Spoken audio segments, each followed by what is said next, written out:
Madam Deputy Chairman, I rise to participate in this discussion not with a view to ventilate particular grievances or to secure concessions and relief in the taxation measures.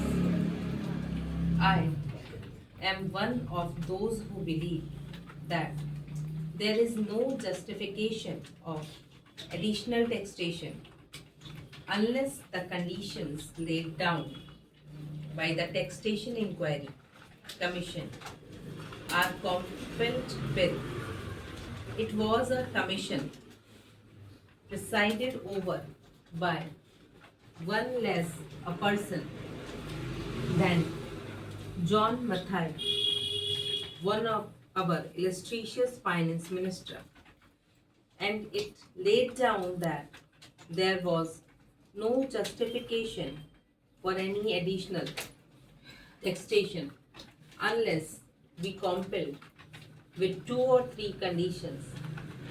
One condition was that whatever tax was realized was being properly spent, that there was no wastage or superfluous expenditure being incurred.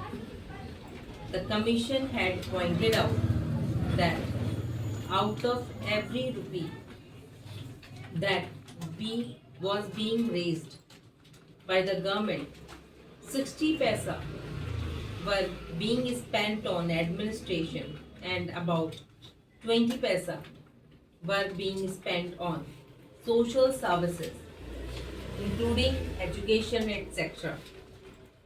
And the balance for other things.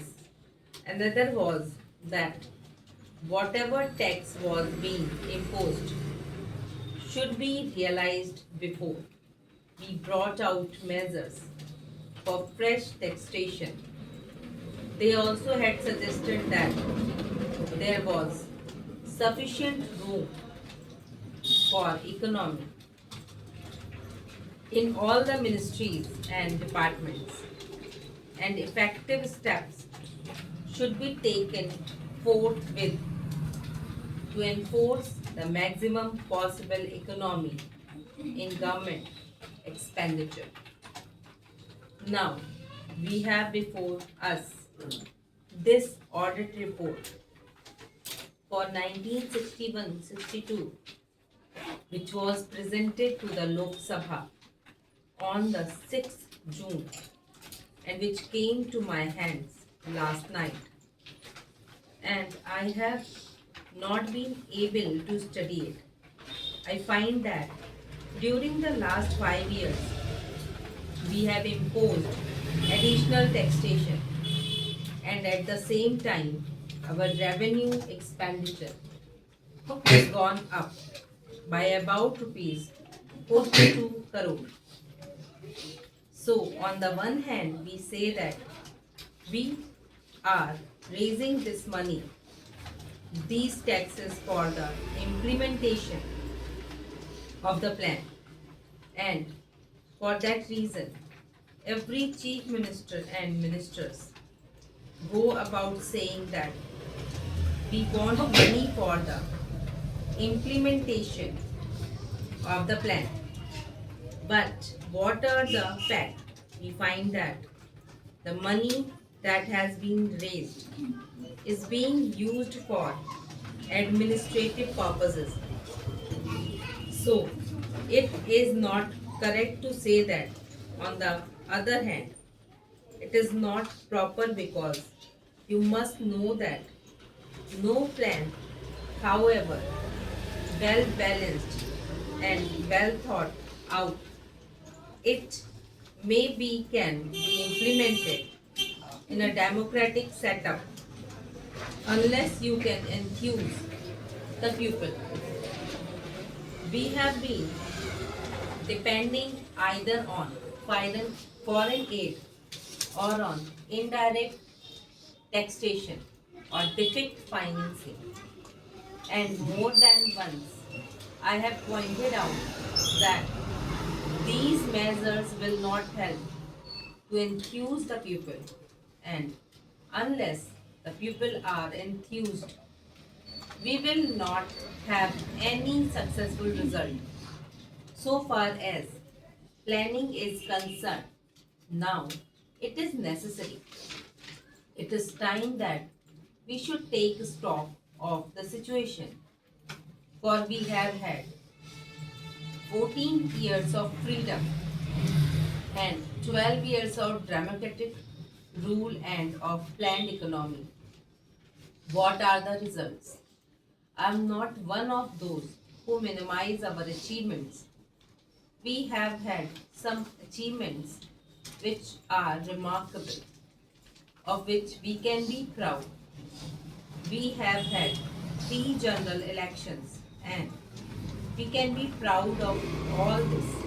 But it is equally true that the expectations of the people remain mostly unfulfilled. They remain unrealized. What are the expectations of the people? They wanted an adequate supply of drinking water. They wanted a little more wholesome food in their stomach, a little more cloth on their bodies, a stronger roof over their heads, freedom from the clutches of the corrupt official and the grabbing intermediaries and spurious justice. But what have we done? Have we been able to satisfy those expectations? I can say no. Even in the third 5-year plan, we find that all the villages have not been provided with adequate supply of drinking water. And as for good food, only the other day the finance minister himself admitted in the other house that there was adulteration of food stuff all round. Know only that a former health minister admitted in this house that it was difficult to get any article of food unadulterated. Then what is the use of taking out pure food articles and of other health facilities when the people of other health facilities are getting articles which are as good as poison? They are injurious to health. The other day, the finance minister is reported to have said that the taxation proposals did not affect the common man because he needed only coarse clothes and ordinary food. During the last 5 years, we have raised rupees 424 crore, more including the taxation measure. This year, the increase in revenue will be about 75%.